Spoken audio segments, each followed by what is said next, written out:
What's up, Food Squad? It's your food venture, Joshua Garcia, sa panibagong food venture na episode natin ngayong linggo. This time, Food Squad, titikman natin yung mga putahe ng ASEAN mula sa herby and fresh dishes ng Vietnam hanggang sa authentic anghang dishes ng Thailand. Dito lang yan, sa It's Fun.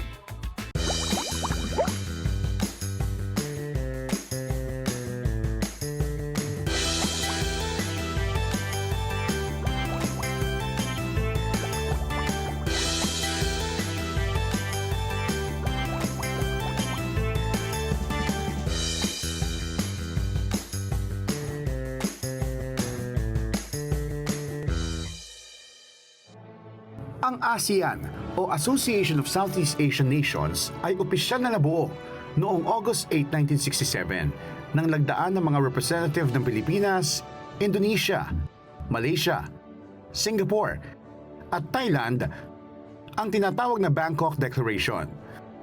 Hanggang maging 11 na tayo kasama ang Brunei, Vietnam, Laos, Myanmar, Cambodia at ang pinakabagong miyembro ang Timor-Leste. Sa loob ng higit 50 taon, nananatiling buo ang ating samahan sa ilalim ng The ASEAN Way o ang pagkakasundo sa pamamagitan ng respeto sa isa't isa upang mapanatili ang harmony sa buong Timog Silangang Asya. Xin-Ciao, Food Squad! For our first stop, let's keep it light, fresh, pero puno pa rin ng flavor. Tara! Tikman natin kung legit yung Vietnamese food nila dito. Let's go!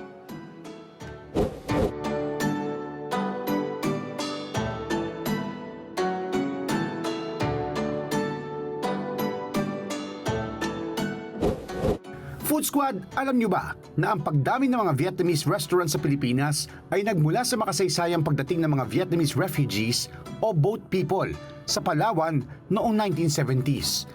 Kung saan ang kanilang tradisyonal na sining sa pagluluto ay unang naituro sa mga lokal at kalaunan ay naging sikat na chow long industry. Tinatangkilik ito ng mga Pinoy dahil sa pagkakahawig ng ating panlasa, lalo na sa hilig natin sa patis, sausawan at mainit na sabaw tulad ng pho.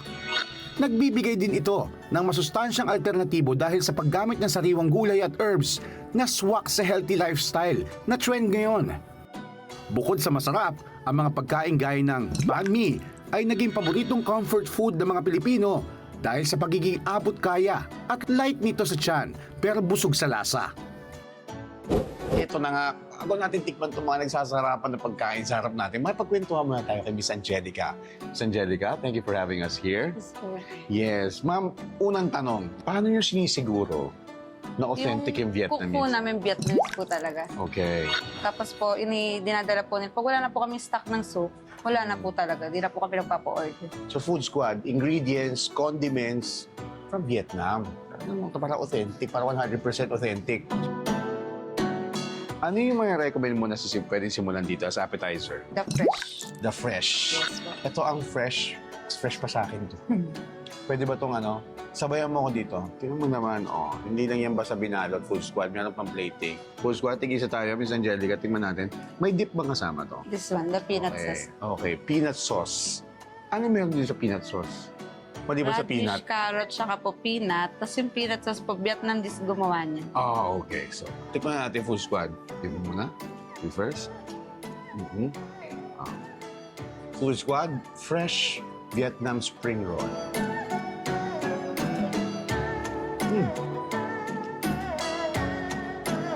One thing na maasahan mo, Food Squad, fresh yung nasa loob. Hindi overwhelming yung flavor. Hindi maalat, hindi matabang. Tamang-tama lang yung lasa. Pero perfect na ihawsaw sa peanut sauce. Tapos ang next natin dito, Food Squad, titikman itong, kung meron fresh, May fried. may fried. Ito pag gusto ng mga Pinoy ito eh. Prito, tikman natin. Tapos may kasama din itong dip. Pero iba na yung dip niya, hindi Yes na peanut sauce. Tikman natin. Patis po siya. Akala ko komplikado. Patis siya, 3 hours pinakulo. Patis na 3 hours pinakulo, Food Squad. Tikman natin, curious ako. Yan. Cheers. Yes. Food Squad. fried spring roll na sinawsaw sa 3 hours na pinakulong patis.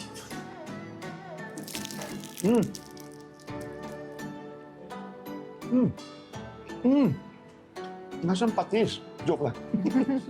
hindi siya maalap. Hindi po. Ang galing Full Squad. Tapos malinamnam siya. Tamang-tama lang yung lasa niya. Nagko-compliment yung nasa loob, pero iba yung lasa nung fresh siya doon sa fried. Crispy on the outside, flavorful sa loob. Ano next natin din? The grilled pork noodles. Ito Full Squad. Akala ko nung una may sabaw. Pero ang tawag dito ay Buntit. Sa Vietnam, buntit. buntit.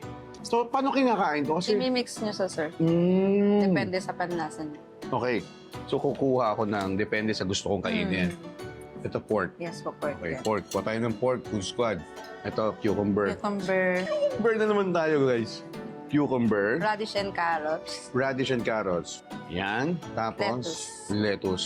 Tsaka Full Squad, isang mapapansin nyo dito, sa mga dishes nila, very leafy, very fresh. At lahat, madahon.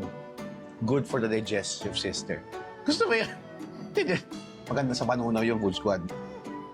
Also, Para hindi maimpacho. Tapos, toge. toge. Ito toge fresh to. Konti lang natin Fresh naman. May noodles din yun, sir, sa baba. Sa baba. Sa baba. Bandang, Ah, parang i-mix nyo siya kasi. saan ba? Ah, okay. Ayun. Oh, noodles, Full Squad. Tingnan natin. Ang dami ko nang nilagay. Kaya ko nga isubo ito ng isang subuan. Tapos ito lang yung fried spring roll lang Fried dito. spring roll. Okay, tikman na natin yung fried spring roll. Tikman natin yung i-mix natin dito. Lagyan natin ito. Ano itong sauce?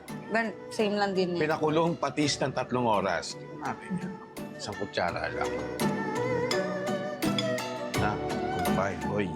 Normally yung ginagawa daw, sabi ni Miss Angelica, Binubuhos. binubuhos dito. Gusto ko siya subuan lang eh. Para matikman natin lahat ng flavor. Full Squad?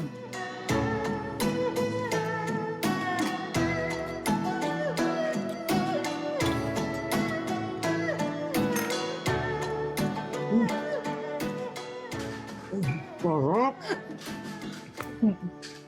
Sarap Full Squad! Na-expect ko kasi kailangan mainit para masarap. Full Squad. This time, ang fresh yung lasa niya. For some reason, yung balahibo ko sa sarap. For some reason, nagko-compliment yung caramelize yung pork. Tapos, yung toge, yung cucumber, sobrang fresh. Tapos, eto, hindi ko maintindihan eh. 3 oras pinakulong patis, pero perfect. Ano next natin, Miss Angelica? The banh mi, sir. Ito isa din to sa kanila, tama? Yes po, yes po. Ano ang sikreto sa banh mi? May ham and pork po yan. Pero ano yung dapat na meron siya para Crispiness po ng bread. yung tinapay na nagdadala Full Squad? Tikman natin. Tamo naman, malutong oh. Ngayon, tikman natin kung yung loob malutong din ba. Dapat yung loob Savory. savory. Okay. Ma'am, kunin mo yung isa. Mag-cheers tayo. Cheers.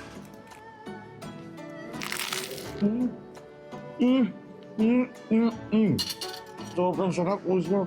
Ang lutong ng labas, and yes, savory yung loob. Pero at the same time, yung freshness niya nandun. Kasi nandun yung cucumber, tama ba? Tapos itong leaf is One soy. one soy. Ito tong sauce na to, tong yellow. Egg po yun. Egg. Itlog. Ni-steam din yan ng 3 oras. Okay, steamed egg. Ang sarap Full Squad, ang lambot sa loob. Kahit malutong yung labas, ang sarap nito. Ano yung next natin? Miss Angelica, yung isa pa ako Full Squad. Special rare beef noodles. Ito daw, bago. Yes, bago. Anong meron dito sa Noodles and then the special rare. Kaya po siya tinawag na special rare kasi medium rare lang po yung beef niya. medium rare? Parang steak Full Squad. Tikman natin to, na-curious tong medium rare na luto ng beef dito sa pho. Okay. Paano ba ito, ma? Ganyan. Kaya ng konting beef Full Squad. Tsaka, ano yung noodles? Parang flat noodles, ano? Yes po, rice noodles po. Ah, rice noodles. Doon na kailangan magkanin Full Squad. Tapos ano tong bilog-bilog? Beef balls po. Beef balls. Yes. Okay. Tikman natin yung medium rare. Tsaka talaga medium rare siya dahil medyo pinkish pa yung karne ng baka. Tikman natin Full Squad. Anong lasa? Cheers.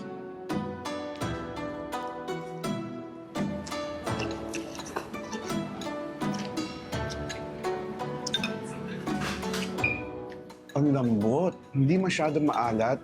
Yung pagiging bland niya, hindi matabang, flavorful pa rin. Kasi nandun nga yung lasa ng baka. At the same time, yung herb, yung spices. Ano nagsabi dito? The broken rice, sir. Ano to? Ano to? Anong tawag mo dito? Broken rice po. Meron sila dito broken rice para sa mga Sawi. sawi at nasaktan at bigo sa pag-ibig. Dahil, Unang kagat, maalala niyo po lahat. ayoko naman ang kainin to. Sino?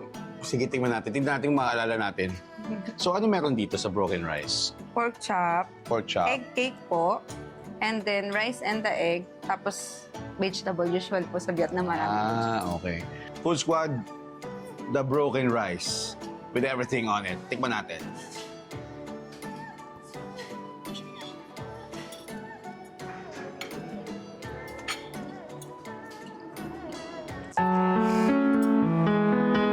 Ang hirap kasi hindi na ako maintindihan eh. Sabi ko, di mag-work yung relationship namin ng ganito. Ewan ko ba't naalala ko nga, Food Squad. Masakit, pero masarap. Lalo na to. Ang galing. Cake na pwede mong ulamin. Sarap. Ang galing talaga. Ano yung panulak natin dito? Tamarind ice. Tignan mo naman yan, Food Squad, yung tamarind ice nila, oh. Ano meron dito sa tamarind ice na to? Fresh tamarind po yan, with pineapple. Fresh tamarind with pineapple. Pero parang yung mga mani din sa ibaba. with peanut.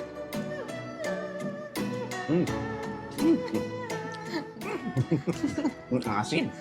Pero, matamis. Tamang-tama yung balanse lang ng tamis tsaka asim niya. Ikiligin ka, Food Squad.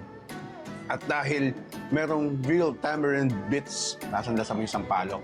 Tapos ito yung Salt coffee. salt coffee. Salt cream, and then the coffee, Vietnamese coffee. Vietnamese coffee. 100% authentic, Food Yes. Squad. Tikman nyo rin yan dito.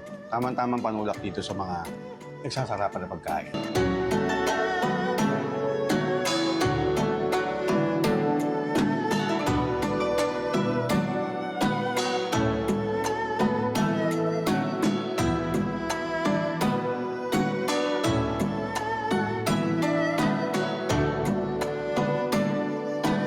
Come on, Yes. Miss Angelica. Thank you so Thank much you. for having us here. Nag-enjoy ako sobra. So, parang ako nasa Vietnam na nung kumain dito. Ang sarap ng pagkain nila. Pero huwag kayong aalis kasi may pupuntahan pa tayo sa pagbabalik ng It's Fun! Tignan mo ako dito, parang may gusto pa ako maalala eh. Ikaw ba? Alalahanin niyo na po lahat. Mula sa fresh linamnam ng Vietnam, tatawid naman tayo ngayon sa anghang sarap ng Thailand sa pagbabalik ng It's Fun! Okay. Ikaw muna. You go first. Oh, Tatagalog pala, kanina pa ako yung dito. Food Squad. Ako daw muna. We could have switched to Tagalog the whole time.